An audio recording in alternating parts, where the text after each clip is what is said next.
Previously on Alan Wake, I wrote a horror story that has come true. Thomas Zane did the same in the 70s. You will go no further. If I continue like the Dark Presence wants me to, the story I'm writing won't save Alice.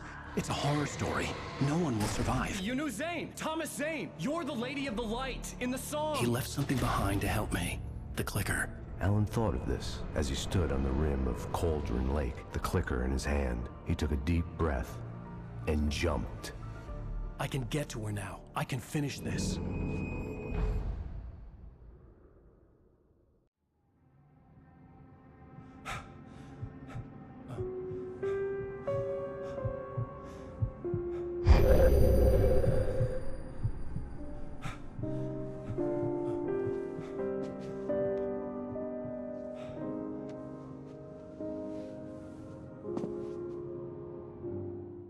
I had a hangover.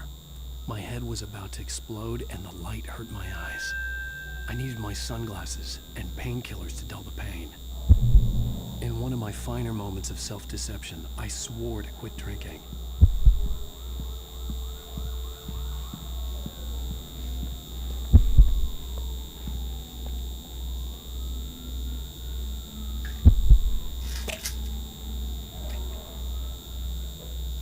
The pills worked fast. The prospect of being awake started to seem bearable again. The lights were like needles in my eyes. I needed my sunglasses.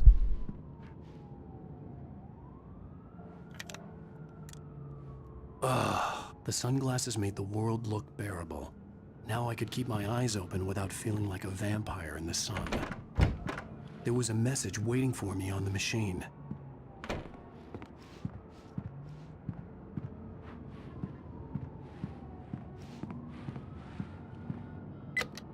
One new message. Al! Are you still asleep? Wakey, wakey! You should have your show on your TiVo. If Alice wasn't too mad to record it. And she called me earlier and really chewed me out. Yeah, we went a little overboard last night. But parties are a part of this business. Al, look, I'm saying this as your friend. She's not doing your career any favors by trying to run your life like that, okay? I'll talk to you later, Al. Watch the show!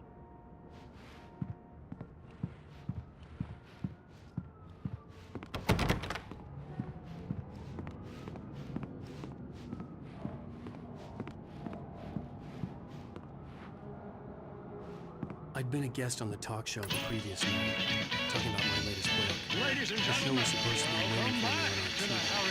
Harry Alex Show. Thank you. Thank you, everybody.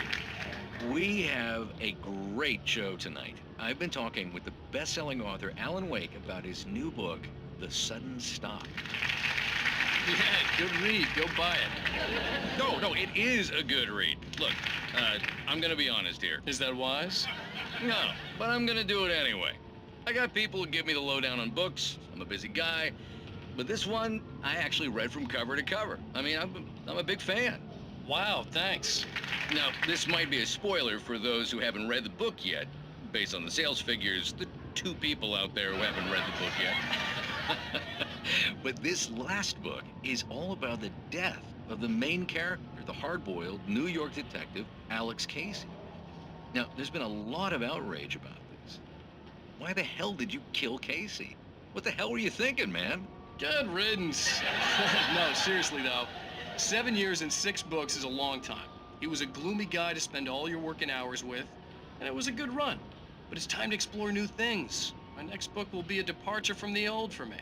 You selfish bastard, always thinking of yourself.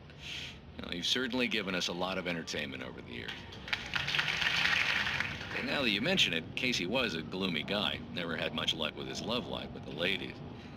Was that autobiographical in any way? Yeah, no kidding. Casey's lady friends tended to die on him. With Casey, it was all about his pain. No, nothing autobiographical about that. I'm a happily married man. My wife is my muse. Well, congratulations. That's great to hear. So, how's the publicity tour been treating you? Good, great. But I gotta say, I'm glad to be back home in New York. Well, you've certainly been on the news a lot lately. Lots of parties and, you got into a fight with some paparazzi. Oh, man. Well, that guy was really in my face. I lost my temper. I know that wasn't cool. You are famous for that temper.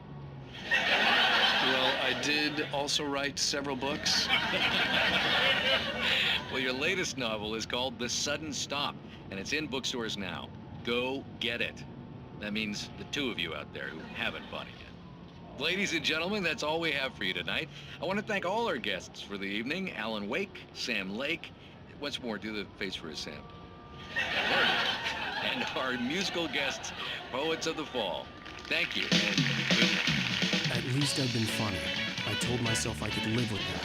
Hey, honey. Did you watch the show? I didn't say anything stupid if that's what you want to know. Okay, Grumpy. You want an aspirin or something?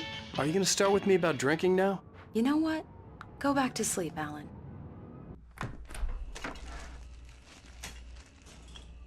What? Now you can't even talk to me? Well, this morning I was angry because you said you'd be home at midnight and you showed up at 7 a.m. and passed out in mid-sentence.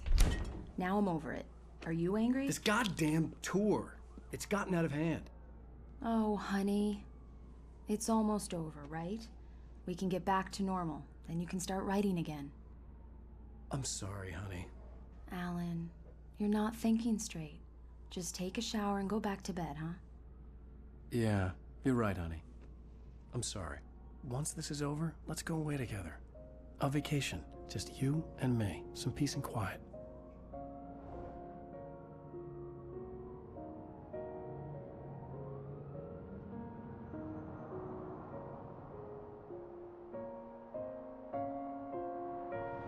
Somehow, the clicker was the key to the cabin.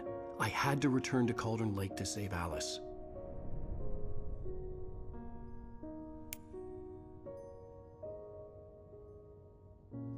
I'm going back to the lake to finish this. I'm going to write an ending to the story in the manuscript on my own terms, to make it all right. Why can't you just write it here? The last page is still in the typewriter. I need to read it first. Everything needs to be just right. Zane tried to cut some corners, and it didn't end well. Okay, ready when you are.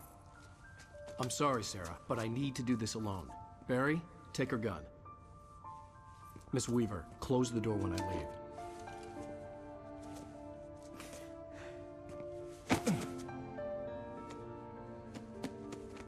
Good luck, Al. See you later.